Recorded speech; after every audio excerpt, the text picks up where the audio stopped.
What is up, you guys? Welcome back to the channel. It's your girl JD here, back with another video, and today we are going to be diving back into Love is Blind season 6. This is now part 2. We're going to be going through episode 4 through 6 in this video. If you guys did not see my other video about episodes 1 through 3, I'll link it in the corner here. But yeah, it's been heating up, I'm not gonna lie, but this part 2 is probably going to be even more interesting. So let's get into it. Now we're going to go episode by episode like how I did in that other video. So we're going to start off with episode 4. So Laura and Jeremy, they are trying to figure things out, and she had a little bit of a breakdown while she was kind of ranting about literally nothing. I still don't really know what she was getting emotional for. I think she was just starting to feel a little overwhelmed by the situation and probably didn't know how to like communicate those feelings. So that's just kind of how it came out. Like, she was talking about nothing. So anyways, but either way, let's move on to AD and Clay. So they meet again.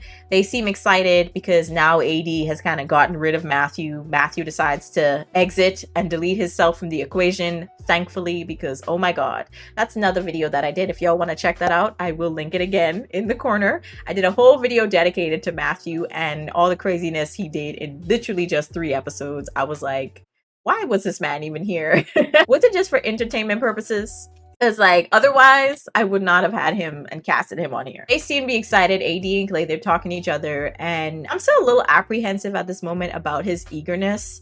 It just seemed a little bit too forward, you know, too soon. It's just like, I don't know. I question. But either way, this man came with a scripture, and then after reading it, he gets down on one knee and proposes. And, you know, the entire time, he just keeps calling her his baby. After she says yes, he's just like, my baby this, my baby that. And then this woman says, I trusted you with my life, and you didn't let me down. And I'm like, girl, you barely know this man. You trusted him with your life. Okay, I think that was just something for her to say that was dramatic in the moment, but it was like, no. So let's move back to Kenneth and Brittany. They finally meet each other after he proposed, and they seem to maybe be attracted to each other, but I'm a little unsure. You know, maybe it's because they're a little more reserved. They both kind of come from religious backgrounds. And it seems like they are trying to like wait until marriage, or at least Brittany was. And, you know, obviously Kenneth was just kind of respecting that. But yeah, I'm not entirely sure if that's kind of why they didn't really show that much affection. They kissed a couple of times, but I don't know. They didn't really seem like, I don't know. I'm questioning. So Jimmy and Jessica, they meet back up, and they seem to be in a more sure and stable place. So she decides in that moment to give him a letter that she'd actually wrote to the person that she could envision herself marrying. He doesn't propose, by the way, but you know, that's coming later on because there was a explosion about that. But I think giving this letter to someone before they actually decide like you're their person and they're serious about you, like they convey in words, because Jimmy did not use a lot of words. Communication was very lacking with Jimmy. I think if he does not convey that to you verbally, yeah, do not give him something that personal, like a letter you wrote years ago to someone that you'd want to marry. Like, what? Way too much too soon, in my opinion. But I think in that moment, it kind of put Jimmy on the spot, finally, to actually be upfront with his feelings about her. But he makes it seem like she's asking him to say, I love you. And I was trying to make the brain connection. I was like, how did we get from, you know, I just want you to communicate how you feel, to I want you to say I love you? Like, I was trying to make the connection, y'all. I really was. Y'all let me know if y'all made that connection. But yeah, I don't know where Jimmy was going with that. But Jimmy says he's used to women who let him lead, you know, 100% of the time, and he's not used to being with women that are so forward with their feelings. I'm just like, I mean, I kind of believe you, but at the same time, it's like, either you like it or you don't. Either you like her or you don't. You know, it's just like, do you like the forwardness or not? Figure it out, tell her what it is, and move on if you don't want her. Like, it doesn't make any sense. You're wasting her time. So Jessica just says she's gonna leave him alone for a bit, let him figure out his own ish.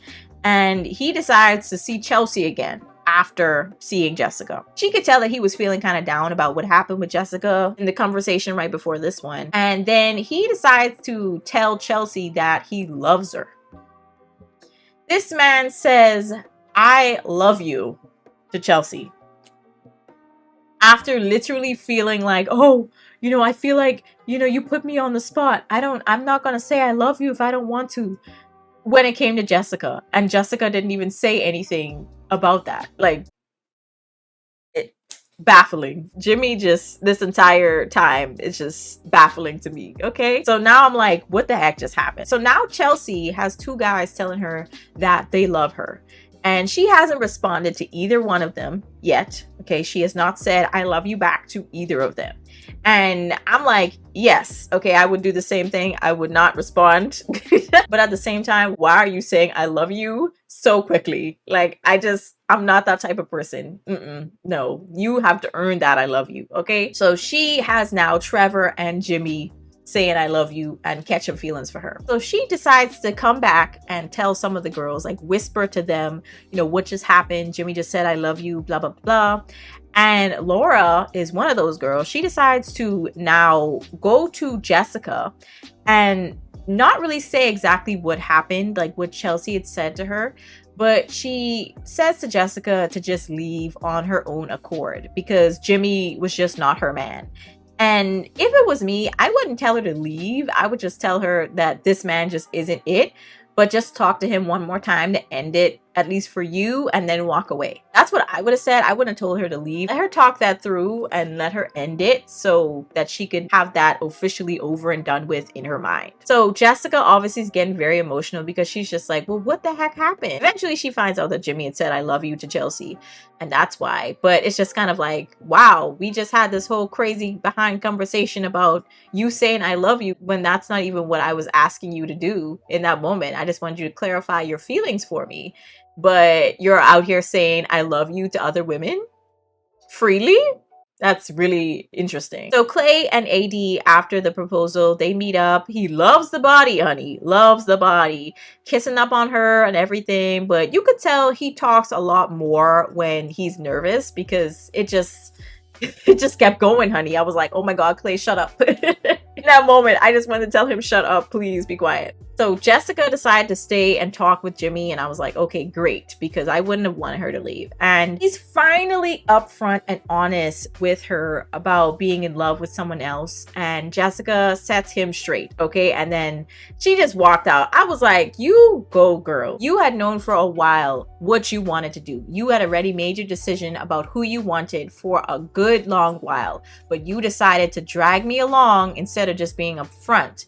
And I was like, yeah, thank you. Finally, someone said it, because let's be real. You already knew. Most guys already know and make up in their mind what they want to do very early on in a relationship, or actually in this case, a lack of one. They already know what woman they see themselves with in the long haul. Okay. For long-term relationships, they already know. Okay. So whenever they be like, oh, I just need to think about it. Oh, I just need to make a decision, like how Jimmy was for all those episodes talking to Jessica, he is dragging you along.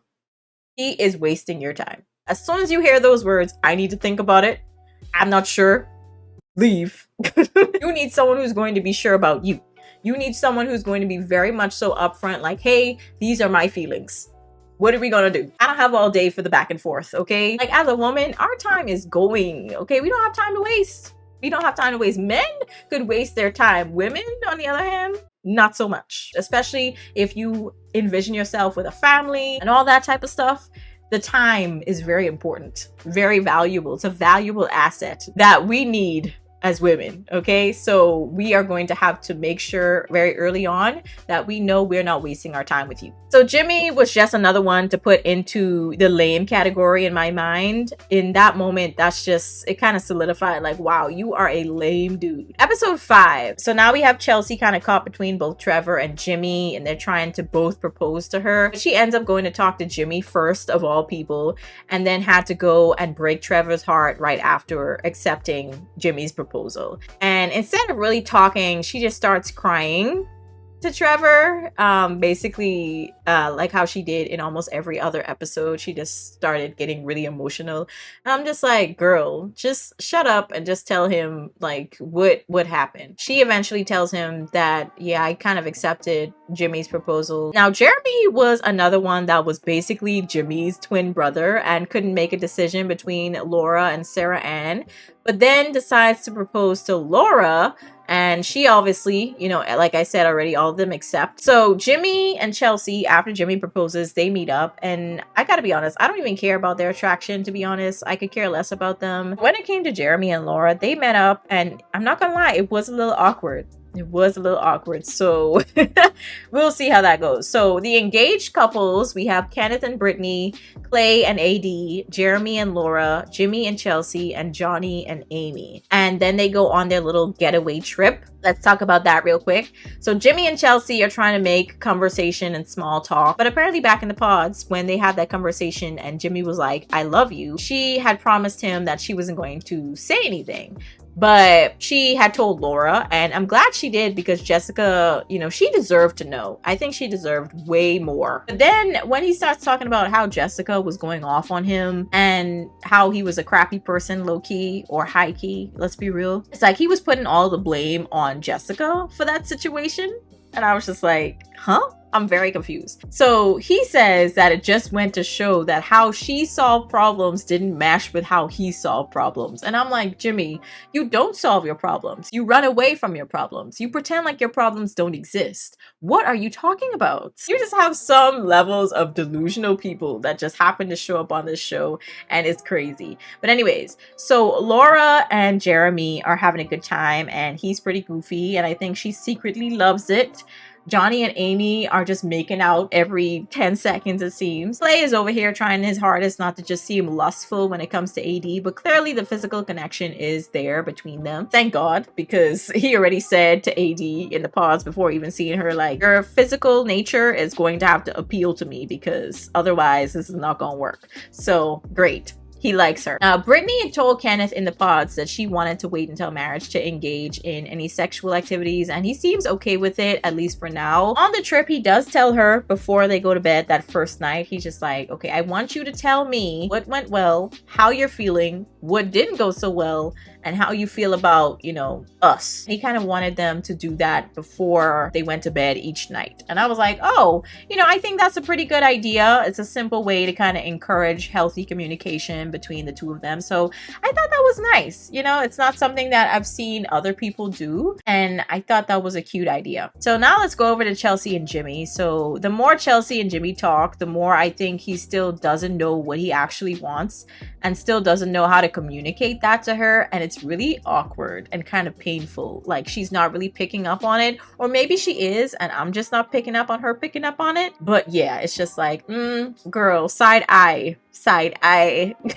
Episode 6. The couples are still doing individual activities and dates, and they're still just enjoying each other's company. All the couples finally do meet up and see each other for the first time. And Brittany was actually the one that pointed this out, but when it came to Jimmy's appearance, it just didn't really connect with the voice. Like, his voice just seems so attractive and so, like, cool. But then you see him and it's just like, I don't know. So I think all the women were probably imagining someone a lot better looking, but just didn't know how to say it really. So, no offense though. But yeah, he wasn't my cup of tea. I'm just going to be real. But Brittany, of course, talks about how attentive Kenneth is and how he makes her feel safe. And right in that moment, I think he'd actually pulled up a chair for her to sit with the other women. And I thought that was so sweet. AD and Laura started talking about intimate stuff.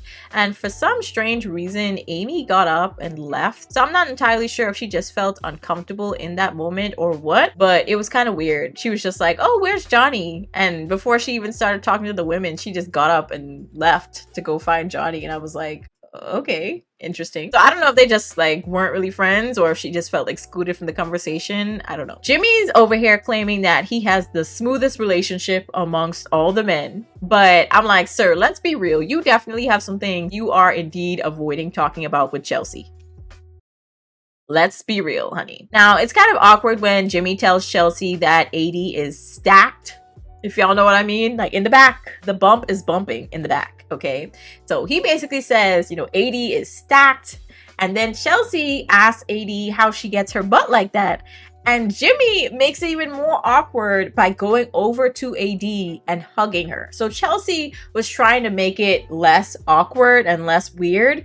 But in that moment with Jimmy actually going up to AD and looking at her, and it just was a little too much, okay? And I was just like, I don't really like this. And even Chelsea noticed it. She was like, yeah, I don't know about that. But at the same time, AD wasn't shutting it down. So it was a little weird. AD and Jimmy, they start talking and he just leaves Chelsea by herself at the bar. It's just really weird. So Amy pulls her aside to talk to her about the situation because she could tell that Chelsea was feeling a ways about what was happening. It's only the engagement moon, basically. I can't really call it honeymoon because they're not married yet, but the engagement moon at this point. And they're already having problems. But I'm not surprised though, because Jimmy is who he is. Kenneth had also come to talk to both Clay and AD, but Clay ended up leaving them to chat. But unlike Jimmy, Kenneth was talking about his fiance the entire time, whereas Jimmy completely forgot about his. So now there's also some friction between Jeremy and Laura because he ran and told Clay about the joke that she told him about AD. She said something about bean dip. I think it was something to do with like touching someone's boob or something like that. I don't know. Anyways, so either way, clearly, you know, that wasn't something that you're supposed to go run and tell somebody and make them feel kind of awkward about it. Clearly, that's his fiance. Why would you say that? It's just weird. Like, that's something that y'all could have kept as a running joke between you guys. Maybe you just didn't think it was funny, but you didn't need to run and tell somebody. So that was weird for him to do. Obviously, in that moment, AD and Clay feel really awkward. Jeremy clearly doesn't know how to handle confrontation because Laura just wanted to talk to him about what just happened. And this man in response just says, I'm ready to go home. I'm ready to go back home. And I'm just like, okay, red flag again. Like I said, Jimmy's twin running away from their problems, not acknowledging that they even exist. Like all she wanted to do was talk in that moment and you're running away, talking about you want to go home. Anyways, I don't know where they found these men, but we're gonna move on. So Jimmy and Chelsea have some weird energy between them later that night because he basically left her, okay, alone for the whole night. And then she decides to confront him about it, sort of, but she just starts crying again. And this man pretty much had the audacity to say, I bragged about you the whole night. And I'm just like, sir, Jimmy, it's not about you bragging about her. It's the fact that you're going over to another woman after saying that she's stacked. And you're talking to her, hugging on her. And it's just really weird because it makes obviously Chelsea feel uncomfortable. So let's just acknowledge that it makes her feel uncomfortable. It looks strange. Like you're not actually interested in Chelsea. Catch my drift? Okay, so I think Jimmy was the only one that wasn't really understanding that in that moment. And he also says that it feels like in that moment, because she was getting emotional about the situation, like she's questioning that he actually loves her. But obviously he is just refusing to acknowledge that the actual issue here is that you made the situation uncomfortable for her with your actions with another woman right in front of her. I don't know. It's baffling to me, honestly. This man, I'm like, really? So these next couple of episodes are probably going to get really spicy because they did show us a little snippet of what's going to happen. So you might see a lot of people with some wondering eyes, honey. I don't know. But y'all let me know your thoughts in the comments. I'll catch you guys in the next one. Peace.